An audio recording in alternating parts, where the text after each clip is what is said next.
From the moment we lift our heads off the pillow and put our feet on the floor, our days are filled with movement. In fact, we make hundreds of movement choices every single day. Now, for the most part, we don't think of these movements as choices, but in fact, whether they're conscious or unconscious, we're the boss of how we move our bodies throughout the day. And also, we enjoy the consequences of those choices or the benefits of those choices. So some of the choices are obvious. You decide to walk instead of driving. You decide to have a standing desk instead of sitting at your desk. Now, others aren't so much. For instance, you might turn your body to the side to see something, and instead of turning your body, you just twist your neck. Or you might bend down to pick something off the floor, but instead of bending, you might also squat down to pick something off the floor. So bottom line, in big and little ways, our bodies are constantly in motion, and cumulatively, these movements link directly to our health and our well-being. Now think about your day. It might include driving to the gym, sitting at your computer, maybe checking your social media, texting, and through that all, we're keeping our spines, our necks, our bodies locked in some unnatural positions and typically for long periods of time. So 5 years ago, I introduced you to Katy Bowman, and her breakthrough title at that time was Move Your DNA. I'm excited to welcome her back today with her newest book, Rethink Your Position. Now, it's her updated guide to everyday body alignment and movement. And it's a book, once again, full of straight talk, sensible, doable solutions on how to make your body your best friend and how to create a movement, really rich environment. And of course, it's sprinkled with Katy's engaging sense of humor. So, Katy, welcome back to the show. Oh, thank you for that lovely introduction. Thanks for having me again. Oh my gosh. Well, I have so much I want to unpack about this book, but I'm telling you, honestly, it has been life-changing for me. And I'm not exaggerating. I mean, it is being in the movement business forever. It's interesting patterns we've developed that are obviously habitual. And I'm going to get into a couple that I've developed that aren't serving me well.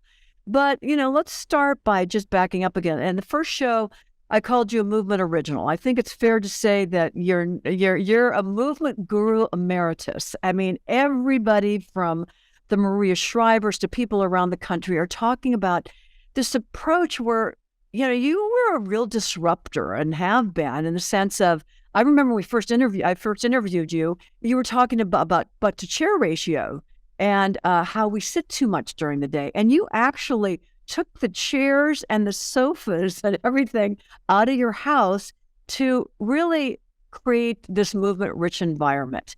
So let me ask you, what has happened since our last talk that has prompted you to write this new book, Rethink Your Shape? Well, I'm a biomechanist, so I started with, when you were doing the introduction, some of those more nuanced choices that we make, the alignment of our body throughout the day. That's my specialty. But I also expanded upon that in the last 17 or 18 years to talk more about physical activity, being more active throughout the day in general, just using your whole body more often. But I wanted people to also remember the nitty gritty. Like, we need both. We need to move more, certainly. But also a big reason people don't move more is because they have little spots in their body that don't feel great. And just moving more doesn't necessarily make those little niggling spots feel better. Sometimes it can make them feel worse. So they hear, the general, you got to move more, exercise more, it'll help you get this better life. And they try it and it doesn't. So easy to give up at that point. So I wanted to clarify, well, what if we approach movement part by part? Because for some people, it might be a whole body phenomenon. For some people, introduction to moving more, moving better might be part by part. So it's sort of like the companion book to Move Your DNA in that way, where Move Your DNA was really about whole body states throughout the day, not so much sitting, moving more in general. So it's to get back into, here's what your knees are doing, here's what your hips are doing, here's what the little bones in your feet are doing, here's how your neck is behaving when you're on the phone or not, and how to change and modify all those little pieces. Well, you talk about, you broke the book down into parts, and Right now, I'm doing something, and maybe you can explain, tell the audience what I'm doing. I'm doing two things that you recommend. One is a term you calling head ramping, and literally a technique that you teach in the book that maybe you can talk about. But something that even in reading that section of the book that I've been practicing throughout the day. We all know that technology is great for us. Technology is that's wonderful that we have all this technology. But we also know that, it has really impacted our posture. So can you talk a little bit about technology and head ramping?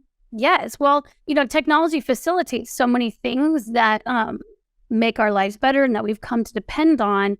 But because it's so new, we're not really sure. We haven't been really mindful about how we use our body when we use technology. Technology is sort of sudden onset of technology, if you will. And there hasn't been that much attention paid to good form during so much technology use. So I actually started the book with an exercise that, yes, applies to technology, but also applies to your reading time, your sewing time, your knitting time, your anytime your head is down, you're writing with your hands, you're studying. And it's this idea of your head is very heavy. So if you imagine your head being a bowling ball, or if you imagine holding a bowling ball, if you reach your arms way out in front of you and hold that bowling ball, it's much harder to hold than if you pull the bowling ball close to your body. It's a leverage thing. So our heads are pretty heavy, relatively speaking. And when we look down at our technology, look down at our book, you have all that weight sort of out in front of you. And now it's pulling on your spine a little bit more. It's increasing the droopage, dare I say, of your upper back or spine. So head ramping is you take your phone that you're looking at or the book that you're looking at, and without changing the position of your torso, you slide your face back away. You can do this from your steering wheel when you're driving, or you move your face away and you move the top of your head up towards the ceiling at the same time. And that simple movement effectively reduces excessive curvature of the upper back and excessive curvature of the cervical spine in your neck. Two areas that people tend to struggle with, not just the position, but functions within that position, the health of the bone there, your breathing capacity and so forth, swallowing, as I mentioned in the book. So it's a simple adjustment. Head back and up towards the ceiling while you keep your chest down, and you can add this movement pretty much throughout the day. Yeah, even at dinner time, sometimes I just look up and just think head ramping. And to describe it, you did a great job, and I love that word drooping, but the opposite of drooping, but it is in the, back when we first started teaching exercise, it was like, imagine you're a puppeteer and you're pulling a string, so the head is going up, but the part that I, find that's just been very, very positive is that it goes back without lifting the chin. So I'll actually go up against a wall in the morning and just push my head back against that wall to just get that sensation of what does that feel like where your ears get aligned over your shoulders. And it's so simple, but really has been a powerful thing to practice. And not that you need extra time or extra minutes in your day to do exercise, because it's really while I'm eating, while I'm driving, while I'm talking to you right now. So we started at the head, and I said you broke the book into body parts. So let's flip down to the toes, because this is the issue that I've been having a problem with. And so I'm not only going to I'm going to ask your professional advice also, but balance for my friends and for different people as we age becomes an issue. And one thing you talk about in the book is that your feet are your foundation. And you have this exercise where you press your big toe into the ground and you lift your four remaining toes, and then you reverse it. You press the four toes and lift the big toe. Now, everybody that's listening or watching, try this. Take off your socks, take off your shoes, try this, and you'll be surprised. That sounds very simple, like a very simple exercise, and it's not at all. And what I noticed, and this is the question, I noticed my left side was completely different than my right side, meaning my right side, after a few attempts, because there's kind of a skill to it also, and you kind of have to figure out what you're doing. But once you do, I can do it on my right side. I could not lift my left toe off the floor. I can lift my little toes. So tell me what that says about my body and what this exercise in general will help people do. Well, it's difficult to say what it says about your general body without seeing what you're doing while you're doing the exercise. But, when we stand, even when we stand up straight, so to speak, sometimes we'll have a slight twist to our pelvis and you'll just have a little bit more of your weight out more on the front of one foot and back on the other foot. So it could be that you tend to carry a little bit more body weight on that foot compared to the other side.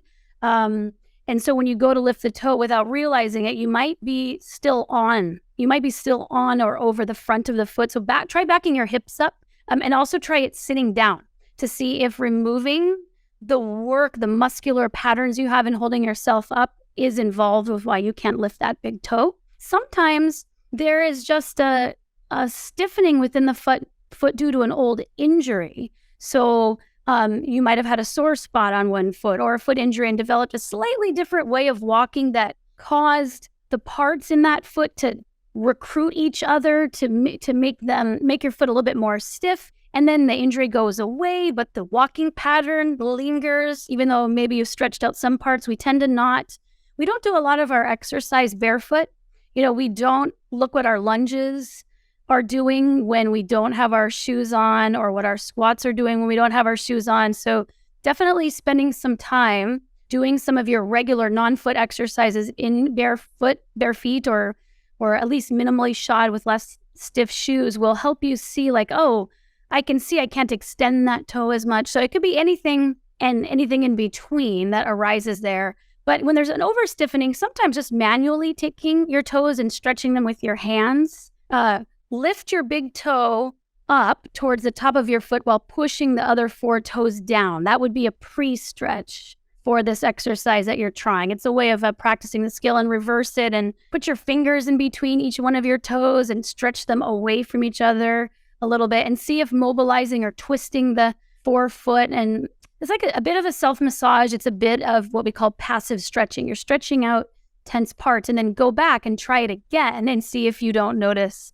better recruitment the next time. Why is this exercise important in general? And these movement patterns that we develop that, over time, it does impact then the way we walk, the way we run, the way we exercise, which then can throw, maybe it could give us pain in other parts of our body.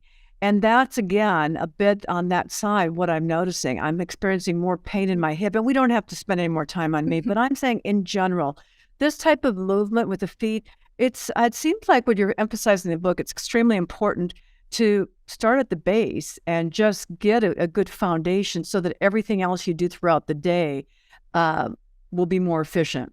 And parts relate to each other. Now, the parts relate to the whole. So, we start with the part-by-part approach. Can you lift your big toe? But that motion of lifting the big toe is called extension. Toe extension shows up in every single step that you take. So when you step off your right foot, as your body weight passes over, your toes have to all extend together in order to take that step. But if that toe is stiff and can't extend, then what you might do without even realizing it, because we're so good at staying as mobile as possible, you could still get your 10,000 or 20,000 steps a day, but you might be slightly lifting the hip up just a teensy bit so that you can pass over that rigid big toe and still get your steps in. But then now we've got a cemented relationship where the hip is no longer extending and the great toe is not extending. Or it could be in the reverse order. Maybe that hip was a tight hip, and because it wasn't extending with every single step equal to the opposite side, that great toe wasn't put through the same extension rigors as the other foot. And so you end up cementing, although I hate to use the word cement because cement feels more permanent and we are much more malleable than cement, although we take time to restructure. But these patterns go pretty deep, and then pretty soon you get a stiff hip and a stiff foot, and you think they're related. You have an intuition that they're related, but you're not really sure where to proceed. You proceed part by part and you explore part by part. And then you end up, I love how you said at the beginning, you're like the boss of your body, but you're also the best friend of your body. But I would say you're also mapping your body. You're the explorer of your body. You're the inner in the astronaut of your body. So you are trying to make sure that you've documented all you've paid good attention to each one of your parts, lest there be some unexplored area of your body that has been calling your attention in the form of pain or injury. Well, speaking of pain, it seems that, if we avoid injuries, and, we're all going to have injuries through our life, but basically beyond injuries and major trauma, the biggest thing that creates this pain in our body, or I know for my body, are these imbalances. And it can take decades. Like, the funny thing for me is here I am in my 70s now. And in the last decade, I've started seeing this relationship between that foot and that hip. But it wasn't until I read your book that I thought, and this is like bad on me, that I should have gone probably to a professional earlier on. I thought, no, I can correct this on my own. But honestly, with the book and some simple exercises, I noticed the correction process happening.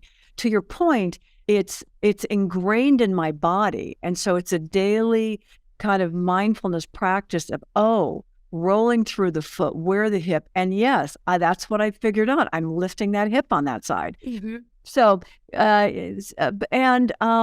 everybody that, I'm a big walker. I love walking. You talk about it in your book. And can you give us the biggest mistake people make when they walk, and maybe one of your best walking tips to really get the most out of your walks? You talk about alignment when you're walking, how important that is. Can you go through the process? Yeah, we can just talk about maybe it's not necessarily a mistake, but it's the idea that walking is not walking. There's a form to walking that you can be working on your walk, and you can work on the mobility of all of your parts while you're walking. So walking doesn't even have to be only a whole body activity. It can also be a chance for you to pay attention to how your parts are working together. So if we went from the top down, we already talked about head ramping. So where's your head when you're walking? Is it out in front of you? Can you ramp it back? Can you do that exercise while you're walking? Lift the top of your head up towards the ceiling. You can look at your shoulders. So when you're walking at what we consider like a general fitness pace, it doesn't have to be very fast, but it's not like slow walking. Your arms swing. There's something called reciprocal arm swing. I break that down in the book as well. You should notice if you have only one arm pumping and the other arm is sort of not, and make sure that you are letting your arms be matching. Your arm movement is the mirror of the opposite leg movement. So when your left leg is moving back, your right arm is moving back. When your right leg is moving back, your left arm is moving back. And that balancing motion, to have it intact, is good for your spine. When it's not there, it means that you've got muscles in your torso or in your spine locking down to keep your legs from twisting you up when you walk. So that's what your arms are doing. Your arms are balancing that weight going back. So look for arm swing. If you do carry something, you're holding a dog leash, you're on a phone, you have a bag on one arm, mix those up. Your arms don't have to be moving back and forth the entire time, but make sure you don't always hold the dog leash in your right hand. Put it in your left hand to balance the walk, right? Just realize that your arms are walking parts too. That's the easiest way to say it. If you place your hand on your hips, if you're standing with your hands, what we say akimbo, with your hands on your hips, you would want to make sure that your pelvis isn't twisting with every single step. Twisting sort of like you would if you were salsa dancing, right? The idea of the front side of your pelvis moving forward while the other side moves back. Your pelvis more or less stays still. And when your pelvis is twisting with every step, it's a sign that your hip joints are not allowing the leg to go back behind you. And again, that tends to tax the lower back, because now instead of your hip joints extending using your glute muscles to support your walking, instead you're using your spine, your lumbar spine, your lower back. The discs in your lower back are doing all these little twists that don't need to be present with every single step. Watch your knees and make sure that you, like, if anyone's ever jogged before or ran, when you run, every time you land, your knees bend just a little bit. It's like a little mini cushion. that your knee bend does for you when you're running. But when you're walking, you don't need that same cushion. And oftentimes what that indicates when you're just regular walking, that every time you land, your head dips down a few inches before it comes back up. Your walk from the side looks very bouncy. It can mean that you're not using the muscles of your thighs, your upper thighs really well to hold you stable when you're walking. Instead, you are using one muscle of the thigh, usually your quadriceps, which has a tendon that attaches to your kneecap, which is when this gets overused, why walking downhill or downstairs hurts your knees. Reducing that bounciness to your walk. You don't have to walk extremely stiff, but just be paying attention to like, wow, I really have this sort of boing, boing every single step that I take. And then you can also look at your feet. Look down at your feet and notice if your feet, imagine if you were driving your car forward, you would want the wheels on your car to point forward. If your feet are really turned out, one to the right and one to the left, or one forward and one to the right, or vice versa, that you orient your feet in the direction that you are walking. And then finally, still with feet, make sure your shoes are attached to your feet when you're walking. Watch slide-on shoes, slip-on shoes. If you have slip-on shoes like flip-flops, it's going to be summertime. Walking around the pool, moving between your house and the water, it's not such a big deal. But when you're going for a walk, like if you're out on vacation, you've got a cute sandal on, if it's not connected to your foot, or if you wear slide-on shoes, you have to stiffen your feet to hold them on. And that can be another source of toe immobility and decreased balance as we get older. The fact that we tense our feet to hold our shoes on. So look for something with a well-attached upper when you're logging your steps per day. And that'll help you make over your walk right there. During COVID and as we were locked in, I wanted some comfy slippers to wear around the house. So I got some Uggs and they were just great. But to your point, they didn't attach. And I noticed after a while of walking around in those exactly what, it was a stiffening of the toes that started happening. So, and it was subtle, but I'm going, what, after about 6 months, it took about 6 months, but that gripping action. And so, yes, I'm always now not only around the house, but when I'm out and, I'm heading to Madrid and we're going to be doing a lot of traveling, but I always have shoes that have a back on them of some sort. But, the thing about the bouncing that you were talking about with walking also, I find that my first 5 minutes of my walk, 'cause we go out for a walk and maybe with our girlfriends or friends or family or dogs and you're outdoors, you want to take in the smells, the sounds, the forest, whatever. So it's not like you want to be spending all of your walk in this mindfulness state. But I find that if I spend the first 5 minutes of my walk thinking of alignment, going through the checklist as you just went through, toes, knees, hips, that the rest of the walk is so much more comfortable. But also after, I don't know, it took me about 14 days, maybe 2 weeks of doing this, then it starts to imprint this new pattern. I don't know, what have you found with people? How long does it take? And what are some suggestions for getting motivated to do this? Because it is one of these things that is like, I might have to, tune into myself to kind of break these habits. And I honestly don't know if I want to right now. But how do you motivate people to make these changes? Well, we're in it for the long game, right? I think that's just like, we're in it for the long game. So there's going to be days where it's easier, and there's going to be weeks when it's easier, and then there's going to be months where it's not, because we all have complex lives that are going on. But I try to, in the book, again, I write about, we've got this old adage in the movement spheres, like move it or lose it. So I try to reframe it a little bit, care for it, to keep it, right? So that it's just like anything else that you hold dear in your house, whether it's your tools, maybe it's your woodworking tools, it's the things in your house that that they last longer when you give them a bit of extra care, you wipe things down when you're done with them. No one's really taught us that about our own body, that ultimately everything that we do for the most part in our lives, we are the tool, we are the conduit that uses all the other things that we're taking more care of. And so just reframing this, maybe it doesn't have to be about exercise or fitness. It's about wiping off rusty bits, right? It's about making sure water isn't accumulating where it's going to ruin a particular piece of wood in your house, right? It's like that bit of shift in your understanding of what it is that you're doing, what it is that movement does for us. It's just simply basic care. It's pulling the weeds out sometime in the garden. It's movement is watering certain flowers. So you want to make sure that all of your flowers are being watered, that you don't have dried patches or patches where weeds are accumulating. You just want to think, pick your analogy, whether you're a gardener.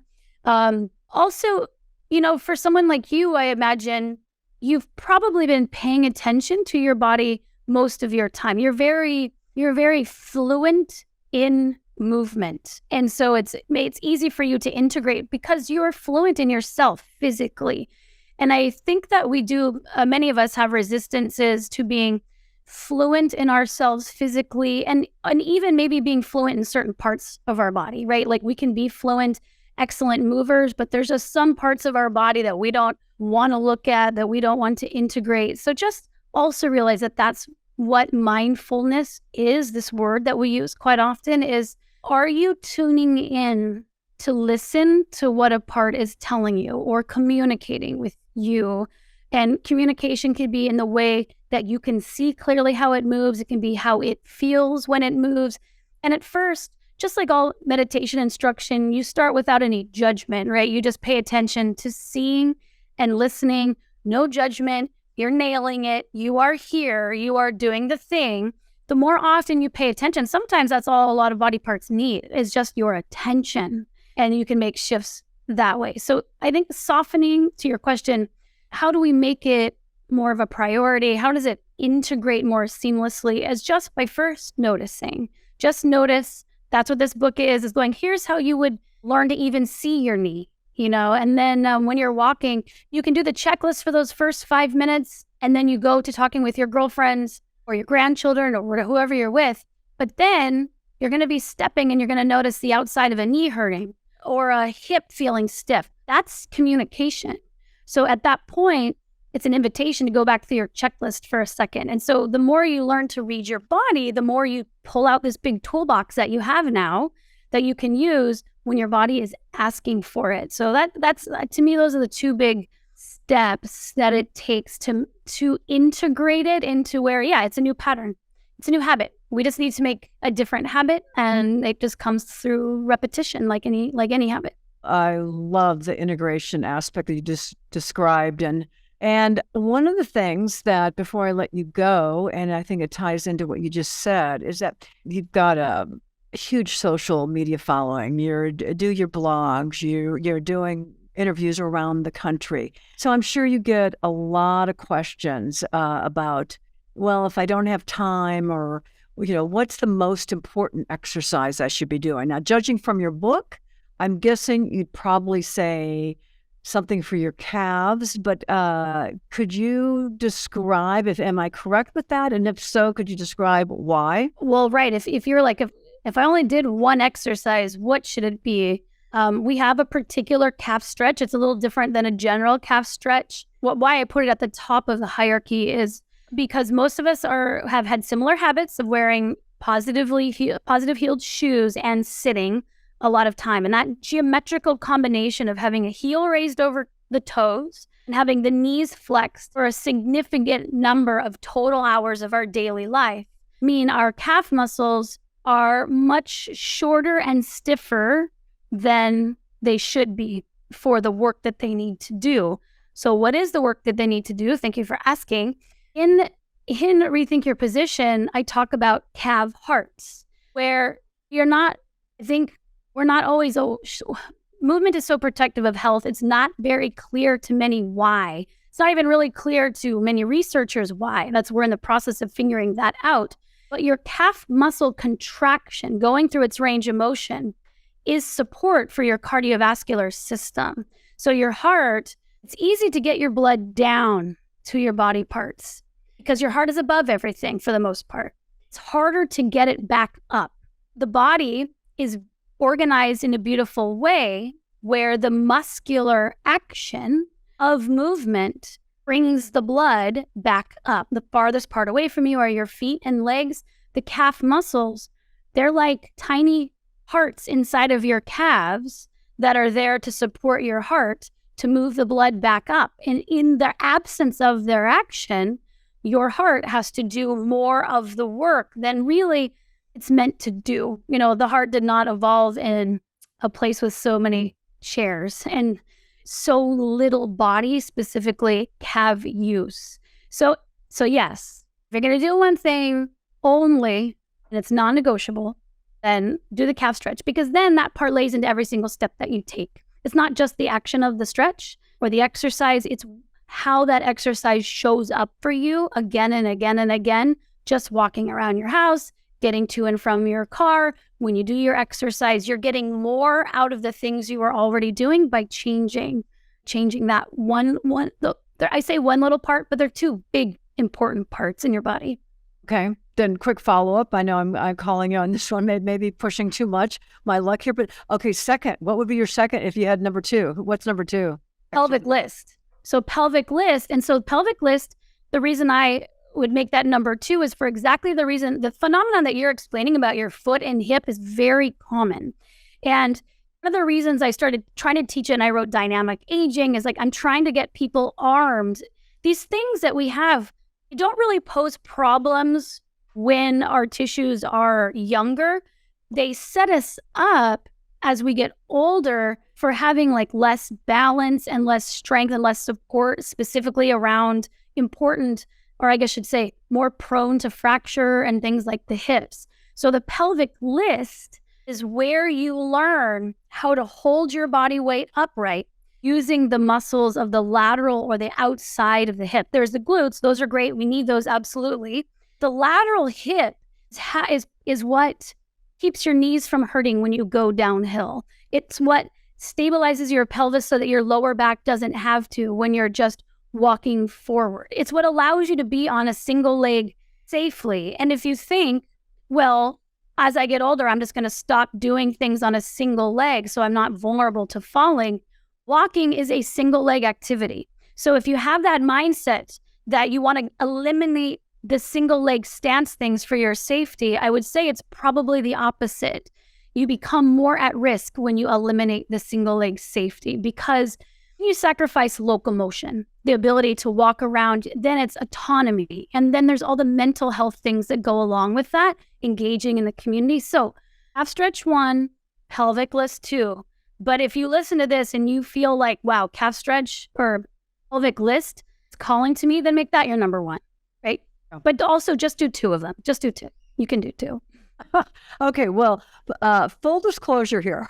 So I was having you on the show. I thought I'm going to have a different sitting position for Katy. So I'm obviously not going to embarrass myself by just sitting in a chair. So I'm going to be sitting, and I saw you on one of the shows you're on where you're sitting on your chair, but you're actually on your toes and your butt's on your heels. So I've been sitting through this interview like this. Now, I do not have dead butt syndrome right now, but what I do have is I have dead toe syndrome or whatever. So sure. And so move around. But on the flip side, it's kept me very alive Sure. while we've been doing this. So I think I'll have to come up with another one for our next interview. But it's always a pleasure. I will talk more about your book. We're going to. Can you tell us right now where we can get your book? You should be able to get the book at any bookstore in your town, or of course on all of the online platforms, Amazon, and really, I mean, any place you get your books, you will be able to find. Rethink your position. So it is, I'm going to rave about it more and more. We'll do it on social media, but this is a must. This is just a must for your library because it's not only great to go through the first time, but there's pictures, diagrams, and to understand the body, this body that we live in, this vessel that we want to have, vital for the amount of time we're on the planet, whatever that might be. And it could be 100 years now in the way that we're going. And so right now I'm on a mission to just keep getting this, the alignment, working on the alignment. And it's all because of you, Katy. So I thank you for that. Thank you so much. Thank you for your support. It means a lot. Okay. Thank you now.